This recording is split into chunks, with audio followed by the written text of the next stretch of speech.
buldum. Ardahan, Hakkari, Siirt, el kaldırın kardeş. En iyi dostum Hataylı, en kahraman Maraş. Ne için kavga, ne için savaş? Bu senin yurdun. Sakarya, Osmaniye, Dersin ve Burdur. Ya Tokat'ın boynuna gerdanlık Yeşilırmak. Hala Kars'ın bağrında 90 bin şehit.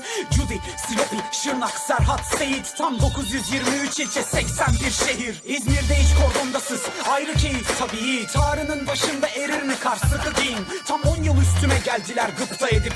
Adım Kırklareli, hiç sıkmadım düşman eli. Bitlis'te 5 minare, koca elim gönlüm gibi. Kimi bin dallı giyer, Niğde'de yazma örer kimi. Kazma kürek toprak döver, çiftçi izler paraya boğulan. Keşke şimdi görüp yazsa Karaca olan. Bu da Asla, Muğla, Sinop, Yozgat, Uşak. Dur, silah yerine sanat, saz ve sözle kuşan vur. Yeni nesil, yeni kuşak, yeni alet, yeni suça. Gel dedikçe geri koşar kul, zoru başar tut. Bütün bu güzellikler senin. Bir gün birlikteysek eğer o gün el üstünde eliz. Nevşehir'de bir Arif tanıdım, tek maaşı ilim, edep, haya, adı Hacı Bektaşi Veli. Düzce, Karabük, Bartın, Yalova, Batman. Öyle Isparta'nın gülündeki dikenler her ele batmaz. Yeşil ve mavi kucaklaşır Giresun'da tüm gün. Doğanın en masal su yüzü Kapadokya, Ürgüp. Henüz askerdim, bir sabah soludum sipili. Tüfek çatıp süngü taktım yere koyarken canımı. Düşüp koşarken tanıdım seni, toprağında kanım. Sen ki ben giderken arkamdan bakıp ağlayan kadın. Bingöl ya da Çapakçur'da bir kahvede sabahçıyım. Aksaray, Mamasun'da olta tutan balıkçı. Çorum'da dolmacıyım, Kırşehir'de bakırcı. Ne faşist ne gerici, ne bölücü, ne ayrımcı. Bilecik, Çankırı, Eskişehir, Kırıkkale. Koyun koyuna yaptık hem de 70 milyon kere. Çözümlü kin ve hır, bakın bizim bu kar ve kır. Yarınlar hürde bir, darılma küsme gül sarıl. Gitme dur kal, akmasın kan, kalkmasın el, ölmesin er. Anam görmesin dert, bırakma bölmesinler. Ben neysem öylesin sen, çünkü bir yemin ve tövbemiz. Her nerede olursan ol, bir gönül ve gövdemiz.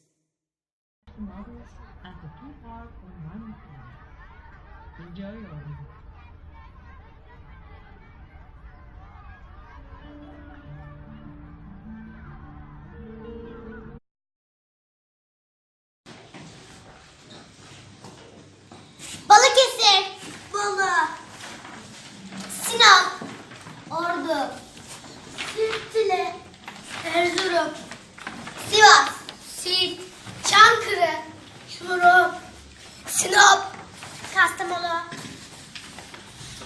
Giresun, Sinop, Diyarbakır, Ardı, Siirt, Tokat, Çankırı, Siirt, Kars, Yozgat, Diyarbakır, Çorum, Konya, Mersin, Siirt, Kars, Yozgat, İstanbul, Hatay, Kastamonu, Van, Elazığ, Diyarbakır On Gözlü Köprü. On Gözlü Köprünün 10 köprüsü vardır. Üzerinde taş kemeri bulunur. Altında ise görülmeye sahip bir nehir bulunur. Ordu'da 530 metre yükseklikte teleferiğimiz var. Sırt, Veysel Karahane türbemiz var.